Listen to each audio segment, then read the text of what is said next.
मङ्गलमय भगवान प्रभु परमात्मा साम्ब सदाशिवलाई प्रणाम गर्दै, माता स्वस्थानी भगवतीका श्रीचरण कमलमा प्रणाम गर्दै, साथै ज्ञानमार्ग टिभीको माध्यमद्वारा हामीलाई हेरेर सुनेर साथ दिइरहनुहुने सम्पूर्ण श्रद्धालु भक्तजनहरूलाई प्रणाम गर्दै आउनुहोस् सदा झैं श्री स्वस्थानी व्रत कथा अन्तर्गत आजको कथालाई शुभारम्भ गरौँ। हिजो हामीले 13 अध्यायको कथा श्रवण गरेका थियौँ भने आज हामी 14 अध्यायको कथालाई श्रवण गर्नेछौँ, जसमा शिव ससुर गृहगमन उपाख्यानको बारेमा वर्णन गरिएको छ। एकचित्त भएर मन लगाएर कथा श्रवण गर्नुहोला। कथा श्रवण गर्नुहुने सम्पूर्ण श्रद्धालु भक्तजनहरूले हातमा चन्दन अक्षता फूल लिएर हात जोडेर बस्नुहोला। यं ब्रह्मा वरुणेन्द्र रुद्र मरुतः स्तुन्वन्ति दिव्यैस्तवैर्वेदैः साङ्गपदक्रमोपनिषदैर्गायन्ति यं सामगाः। ध्यानावस्थिततद्गतेन मनसा पश्यन्ति यं योगिनो यस्यान्तं न विदुः सुरगणा देवाय तस्मै नमः। श्रीमच्चन्दनचर्चितो ज्वलवपुः शुक्लाम्बरा मल्लिका मालालङ्कृतकुण्डला प्रविलसन् मुक्तावली शोभिता। सर्वज्ञाननिदानपुस्तकधरा रुद्राक्षमालाकरा वाग्देवी वदनाम्बुजे वसतु मे त्रैलोक्यमाता चिरम्। मुखं करोति वाचालं पङ्गुं लङ्घयते गिरिं यत्कृपात्तमहं वन्दे परमानन्दमाधवम्। नमो भगवते तस्मै व्यासायामित तेजसे यस्य प्रसादाद् वक्ष्यामि नारायण कथामिमाम्। नारायणं नमस्कृत्य नरं चैव नरोत्तमं देवीं सरस्वतीं व्यासं ततो जयमुदीरये। हजुरहरूले हातमा लिनुभएको चन्दन अक्षता फूल स्वस्थानी माताको पुस्तकमा चढाएर मन लगाएर कथा श्रवण गर्नुहोला। शिव ससुर गृहगमन उपाख्यान। कुमारजी आज्ञा गर्नुहुन्छ, हे अगस्त्य मुनि।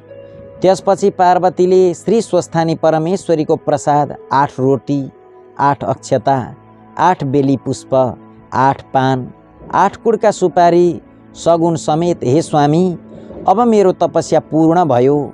बालककालदेखि हजुरलाई पति पाऊँ भनी धाइरहेकी थिएँ। बल्ल इच्छा पूर्ण भयो भनी महादेवका हातमा प्रसाद दिई साष्टाङ्ग प्रणाम गरिन् र हे आदि पुरुष, श्री स्वस्थानी परमेश्वरीको व्रतको प्रभावले मैले हजुर जस्ता स्वामी पाएँ। म अझ अरू केही बिन्ती गर्दछु। यो संसारमा कोही दरिद्र छन्, कोही दुखी छन्, कोही पापी छन्, कसैका स्त्री छैनन्, कसैका पुरुष छैनन्। अतः यो व्रत प्रकाश गरिदिन पाए त्यस्ता सबैको कल्याण हुनेछ। यति पार्वतीले भनेको सुनि महादेव आज्ञा गर्नुहुन्छ, हे प्रिय, तिमी धन्य रहेछौ। संसारका दुखी दरिद्रप्रति तिम्रो मनमा यस्तो दया रहेछ। अब यसको उपाय सुन। पहिले अश्वत्थामा ऋषिलाई डाक्न पठाई उनलाई रसातल पातालमा पठाऊ, त्यहाँ उनले यो व्रत प्रकाश गरिदिनेछन्। यति महादेवले आज्ञा गरेपछि पार्वतीजीले अश्वत्थामा ऋषिलाई डाक्न पठाइन् र उनी आएपछि शिव पार्वतीलाई प्रणाम गरेर, हे भवानी शङ्कर, मलाई के कामले डाक्नुभयो भनी सोधे।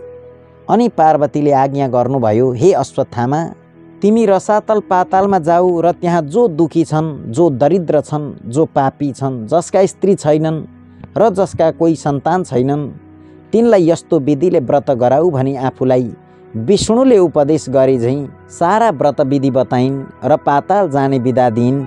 पार्वतीको आज्ञा सुनि अश्वत्थामा ऋषिले शिव पार्वतीलाई प्रणाम गरी रसातल पातालमा गए।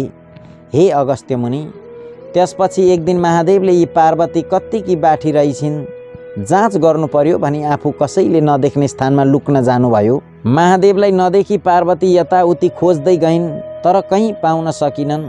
अनि चित्त आकुल गरी कता जानुभयो होला भन्दै अनेक स्थानमा खोज्दा लुकिरहेका महादेवलाई भेट्टाएर भनिन्, हे स्वामी, हजुर किन मलाई छली लुक्न जानुभयो?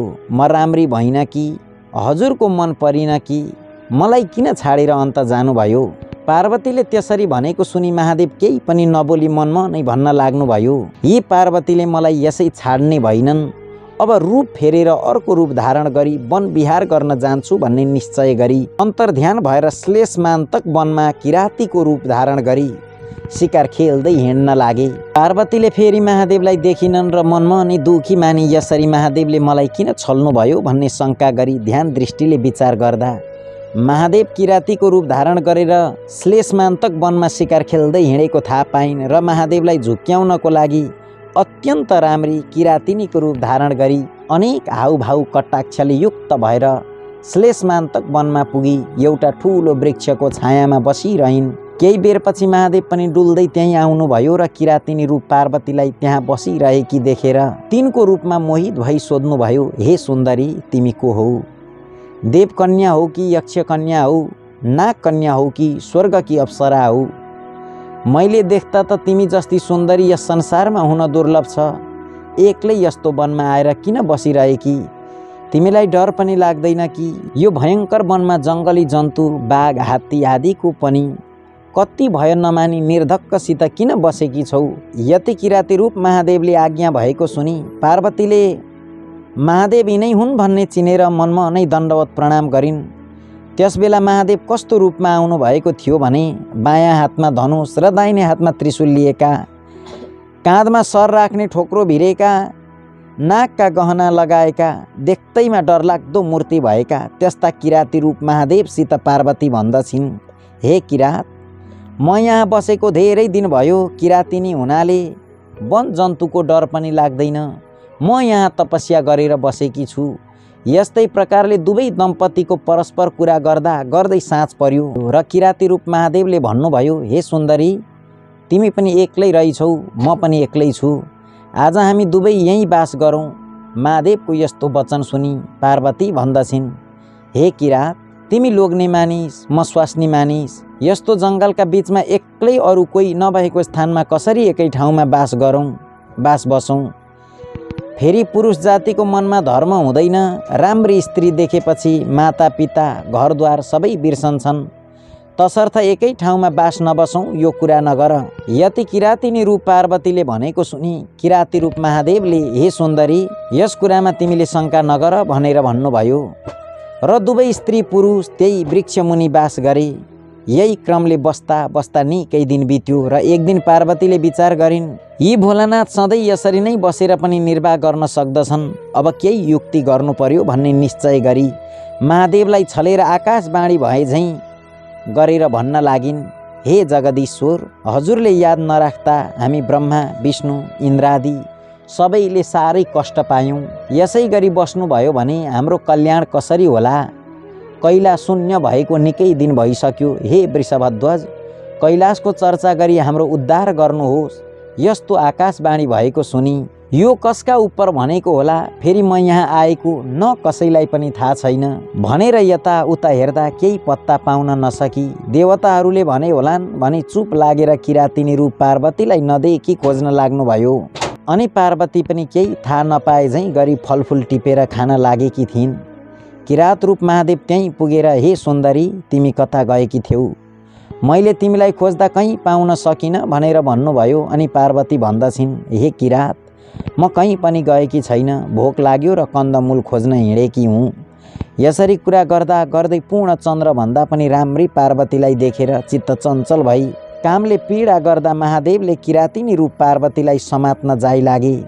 त्यो देख्न साथ किरातिनी रूप पार्वती भन्न लागिन्, हे किरात, तिमी कस्ता रहेछौ? के तिम्रो धर्म यही हो? मैले त श्री महादेव बाहेक अरू कसैलाई स्वामी स्वीकार गर्ने छैन भन्ने प्रतिज्ञा गरेर यस वनमा आई उनैको तपस्या गरेर बसेकी छु, उनैको तपस्या गरेर बसेकी छु। तिमी त्यसो गर्छौ भने म श्राप दिई आत्महत्या गर्नेछु। यति पार्वतीले भनेको सुनि किरात रूप महादेवले भन्नुभयो, हे सुन्दरी, तिम्रो त्यस्तो प्रतिज्ञा छ भने म उही महादेव हुँ, वनविहार गर्न मन लागेर यहाँ आएको हुँ, नपत्याए हेर भनी आफ्नो ज्योति स्वरूपको दर्शन दिनुभयो। अनि पार्वतीले मनमा आनन्द मान्दै दण्डवत प्रणाम गरेर बिन्ती गरिन्, हे ईश्वर, अब मेरा माता पिता कहाँ कन्यादान लिन हिँड्नुहोस्। यति सुनेर हुन्छ भने किरातिनी रूप पार्वतीका पछि लागेर गए। केही बेरमा हिमालय पर्वतका घर पुगे अनि महादेवलाई यिनी त पार्वती पो रहेछन् भन्ने ज्ञात भयो र मलाई छली आफ्ना माता पिता कहाँ ल्याइन्, अब कसो गरौँ भनी लाज मानी त्यहाँबाट अन्तर्ध्यान भई किरातेश्वर शिवलिङ्ग भएर श्लेषमान्तक वनको उत्तरतिर गई बसिरहनु भयो। फेरि महादेवलाई नदेखेर चिन्ताग्रस्त भएकी पार्वतीले ध्यान दृष्टिले हेर्दा किरातेश्वर शिवलिङ्ग भएको थाहा पाई। पार्वती पनि नित्य बागमतीमा स्नान गरी किरातेश्वर शिवको ध्यान र षोडशोपचारले पूजा गर्दै तपस्या गर्न लागिन्। पार्वतीले स्नान गरेकी हुनाले त्यस स्थानको नाम गौरी घाट भयो। जो मनुष्य गौरी घाटमा स्नान गरेर किरातेश्वरको दर्शन गर्ला त्यसका सबै पाप नाश भएर सुख शान्ति भई यस लोकमा अनेक भोग भोगी परलोकमा कैलाशवास होला। हे मुनि, त्यही क्रमले पार्वतीले कठोर तपस्या गरेको देखि शिवजी प्रसन्न भएर आफ्नो ज्योति स्वरूपको दर्शन दिए। अनि पार्वतीले अत्यन्त हर्षसाथ शिवका पाउमा दण्डवत गरी अञ्जली जोडेर बिन्ती गरिन्, हे स्वामी, हजुरले मलाई किन यसरी बारम्बार दुःख दिनुभएको? म हजुरकी मन परिन कि भनी अनेक विस्मत गरेको सुनि प्रत्यक्ष भएर पार्वतीलाई अङ्कमाल गरी काखमा राखेर त्यहाँबाट अन्तर्ध्यान भई हिमालयका घर जानुभयो। त्यसरी छोरी ज्वाइँ घरमा आएको देखेर हिमालयले अत्यन्त आनन्द मान्दै सिंहासनमा राखेर 84 व्यञ्जन तयार पारी भोजन गराए। त्यहाँ 2-4 दिन बसेपछि एक दिन महादेवले पार्वतीसित भन्नुभयो, हे प्रिय, कैलाश शून्य भएको धेरै दिन भइसक्यो, अब यहाँ बसेर के गर्नु छ? कैलाश जाउँ, हिँड, तिम्रा माता पितासित बिदा माग्न जाउँ। यति भनी दुवै दम्पति गएर हिमालयसित भन्नुभयो, हे पिता, सतीदेवी मरेदेखि आजसम्म कैलाश शून्य छ, अब बिदा पाए कैलाश जाने थियौँ। महादेवले आफूलाई हे पिता भनेर सम्बोधन गरेको सुनेर हिमालय अत्यन्त प्रसन्न भई बिन्ती गर्नुहुन्छ, हे त्रैलोक्यनाथ, समस्त अखण्ड ब्रह्माण्डका सकल देवताहरूका पितामह, हजुरले अज्ञानीलाई जस्तै मलाई हे पिता भन्नुभयो। अब मेरो समस्त अज्ञान नाश गरी स्वच्छ ज्ञान प्रदान गर्नुहोस्। सदैव हजुरको भक्तिमा मेरो चित्त लागिरहोस्। हे शशिशेखर, पहिले पूजा गर्दछु भनी छोरी ज्वाइँ दुवैलाई नाना वस्त्र अलङ्कारहरू पहिराई सिंहासनमा बसाली षोडशोपचारले पूजन गरी भोजन गराई अञ्जली जोडेर स्तुति गर्न लागे। हे भवानी शङ्कर, जस्तै समुद्रका घर लक्ष्मी नारायण बस्दा समुद्रलाई आनन्द भएको थियो, त्यस्तै तपाईँ दुवैजना मेरो घरमा बसिदिनाले मलाई आनन्द भइरहेको छ। हे ईश्वर, हजुर कस्ता भने आफ्नो मायाले यो समस्त ब्रह्माण्डमा व्याप्त भएर रहने, यस्ता हजुरलाई कोटि कोटि नमस्कार। फेरि समुद्र मन्थनमा निस्केको कालकुट विषले संसार दग्ध हुन लाग्यो र हजुरले त्यो विष कण्ठमा राखी रक्षा गर्नुभयो र नीलकण्ठ नाम रह्यो। यस्ता हजुरलाई कोटि कोटि नमस्कार छ। हे विश्वम्भर, आफूले सृष्टि गरी आफै संहार गर्ने यस्ता हजुरलाई कोटि कोटि नमस्कार छ। हे परब्रह्म, त्रिपुरासुर दैत्यलाई मार्दा हजुरको रथका अवयवहरू कस्ता थिए भने पृथ्वी नै रथ, 4 वेद रथका 4 घोडा, चन्द्र सूर्य रथका पाङ्ग्रा, ब्रह्मा सारथी, सुमेरु पर्वत धनु, शेषनाग ताँदो र विष्णु भगवान बाण गरेर मार्ने यस्ता हजुरलाई कोटि कोटि नमस्कार छ। हे युगनायक, ब्रह्म पनि तपाईँ, स्थावर जङ्गम पनि तपाईँ, यमका यम पनि तपाईँ, नारायण पनि तपाईँ, सत्व रज तम त्रिगुण पनि तपाईँ, जीवन र मृत्यु पनि तपाईँ, देवताका देवता पनि तपाईँ, अनाथका नाथ पनि तपाईँ, विश्वरूप पनि तपाईँ, अष्टवसु र द्वादशादित्य पनि तपाईँ, दिक्पाल पनि तपाईँ, सम्पूर्ण ब्रह्माण्डका प्राणीको हृदयमा बसी पाप पुण्यका साक्षी भइरहेका पनि तपाईँ। हे शम्भो, हजुरको महिमा वर्णन गर्न शेषनाग, सरस्वती र ब्रह्माले पनि नसकेको म कसरी सक्नेछु?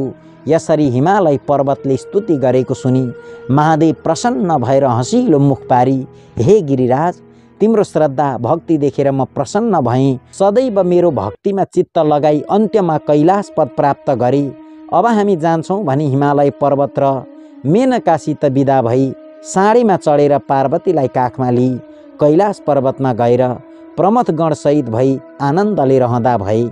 इति श्री स्कन्द पुराणे केदारखण्डे माघ महात्म्ये कुमार अगस्त्य संवादे श्री स्वस्थानी परमेश्वर्य व्रत कथायां शिव पार्वती कैलाश प्रवेशो नाम 14 कथा श्रवण गरिसकेपछि सम्पूर्ण श्रद्धालु भक्तजनहरूले फेरि हातमा चन्दन अक्षता फूल लिएर हात जोडेर बस्नुहोला। उपनयतु मङ्गलं वः सकल जगन मङ्गलालयः श्रीमान् दिनकर किरण निबोधित नवनलिन दल निवेक्षणः कृष्णः काले वर्षतु पर्जन्यः पृथिवी सस्यशालिनी देशोऽयं क्षोभरहितो ब्राह्मणाः सन्तु निर्भयाः अपुत्रः पुत्रिणः सन्तु पुत्रिणः सन्तु पौत्रिणः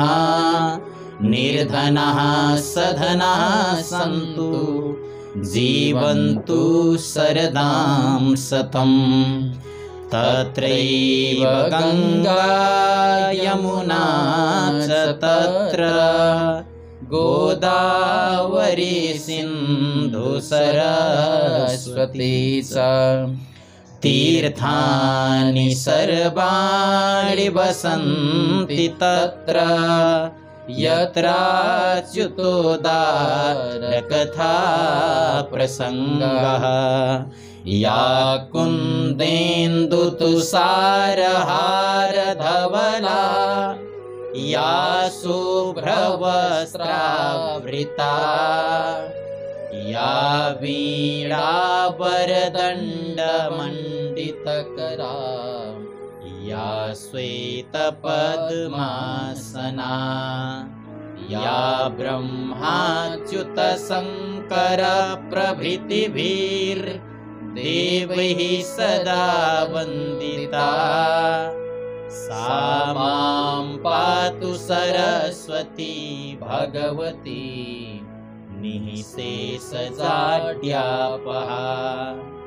कायेन वाचा मनसेन्द्रियैर्वा बुद्ध्यात्मना वा प्रकृति स्वभावात् करोमि यद्यत् सकलं परस्मै नारायणायेति समर्पयेत् तत्। हजुरहरूले हातमा लिनुभएको चन्दन अक्षता फूल श्री स्वस्थानी माताको पुस्तकमाथि चढाउनुहोस् र देब्रे हातले दाहिने हातले देब्रे कान समाएर पुस्तक ढोग्नुहोला र सबैले एकै स्वरमा जयकार लगाउनुहोला। भन्नुहोस् सबैले श्री स्वस्थानी माताको